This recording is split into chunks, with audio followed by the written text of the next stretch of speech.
Mes chers frères et sœurs, paix et bien dans le nom de notre Seigneur Jésus-Christ, une seule chose je nous propose aujourd'hui pour notre méditation. Par la liberté passe de la sincérité à la vérité. Dans la première lecture, Saint Paul oppose les œuvres de la chair aux œuvres de l'esprit. Pour Saint Paul, un chrétien ne doit pas vivre selon la chair. Il faut entendre par là, un chrétien ou une chrétienne ne doit pas avoir une inclination préférentielle pour ce qui est vice. Saint Paul nous donne la cause de cette inclination aux œuvres de la chair. Vous n'avez pas reçu un esprit qui fait de vous des esclaves et vous ramène à la peur. Pour Saint Paul, c'est la peur qui nous rend esclaves, la peur d'être soi-même, la peur d'être vrai, la peur de dire la vérité. C'est pourquoi dans l'Évangile, Saint Luc nous présente un Jésus libre et qui n'a pas peur. En effet, dans l'Évangile, Jésus sauve une femme dans la synagogue qui était possédée par un esprit qui la rendait infirme depuis 18 ans. Malheureusement, le chef de la synagogue, indigné, réprimande la foule. Il y a 6 jours pour travailler, venez vous faire guérir ces jours-là. Mes chers frères et sœurs, je ne sais pas si vous percevez la gravité de tels propos, en plus venant d'un chef de synagogue. La synagogue en simple est le prolongement du temple de Jérusalem dans les provinces. C'est donc un lieu de la présence de Dieu, où l'homme vient rencontrer Dieu. On peut comprendre pourquoi cette femme ne va pas ailleurs, mais vient à la synagogue. Cependant, le chef de la synagogue est indigné parce qu'une fille d'Israël est sauvée dans la synagogue. Quel est l'endroit idéal où elle pouvait être guérie si ce n'est chez Dieu lui-même? Il faut comprendre par son indignation le refus de voir Dieu agir dans sa propre maison. Un peu comme si votre ménagère vous interdisait de crier but dans votre propre salon alors que vous, fans de Barça, Ansu Fati, venez de marquer contre le PSG. C'est une folie. C'est pourquoi Jésus n'hésite pas à le recadrer. Hypocrite, chacun de vous le jour du sabbat ne détache-t-il pas de la mangeoire son bœuf ou son âne pour le mener boire? Pour le recadrer, il fallait faire preuve de courage. Jésus ici se présente comme un homme libre. C'est quoi la liberté? La liberté, c'est arriver à tuer son image personnelle, le soi social, pour arriver à voir les choses comme Dieu le voit, de penser les choses comme Dieu le pense. Être libre, ce n'est pas la capacité de choisir telle chose plutôt que telle autre. Être libre, ce n'est pas faire ce qu'on veut.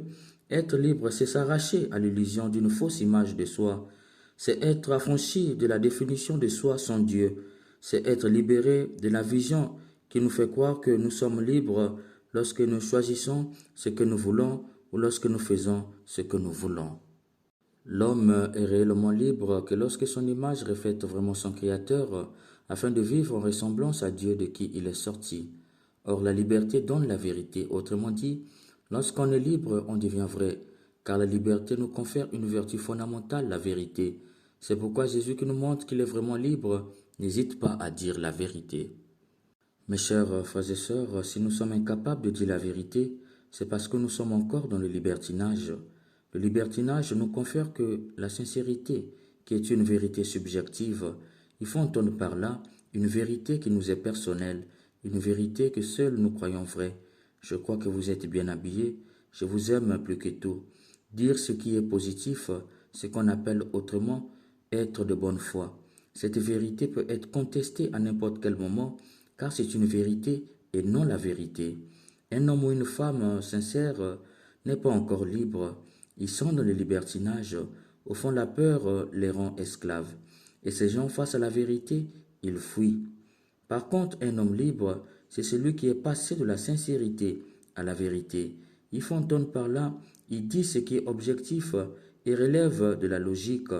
Tellement que c'est objectif et logique, cette vérité ne peut être contestée par personne, sauf par un tordu ou un inconscient. La vérité est établie sur des faits clairs et réels. Elle ne relève pas des prétendus ou des imaginations. Elle tire son caractère vrai sur ce qui est. C'est pourquoi elle dérange. Jésus étant libre n'a pas peur de dire ce qui est tel qu'il est. Voilà un homme libre. Il vit dans la vérité et il dit la vérité. Mes chers frères et sœurs, aujourd'hui le monde n'aime pas que nous puissions faire le pas vers la vraie liberté qui consiste à ressembler son image à Dieu afin de vivre sur terre à sa ressemblance. D'où elle nous propose de fausses libertés. Est libre celui ou celle qui peut choisir A plutôt que B, celui ou celle qui peut faire D plutôt que C. Pourquoi? Parce qu'il sait que si nous restons sur cette fausse liberté, nous ne serons que des gens sincères, mais jamais des gens vrais. Car si nous deviendrons des gens vrais, notre vérité les dérangerait. Cher bien-aimé, deviens de plus en plus le Christ. Imite-le, épouse ses sentiments. La peur te sera enlevée. Tu ne seras plus esclave. Ainsi, tu seras libre de la liberté de Dieu. Du coup, tu passeras de la sincérité à la vérité. Comme Jésus, tu n'hésiteras pas à dire hypocrite.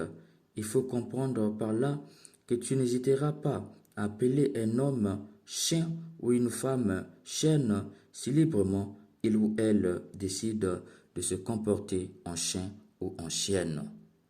Que l'Esprit Saint fasse de nous des hommes et des femmes libres de la liberté de Dieu, afin que par notre vérité le monde devienne un monde à la vision de Dieu. Amen. Seigneur, enseigne-moi tes voies, fais-moi connaître ta route. Dirige-moi par ta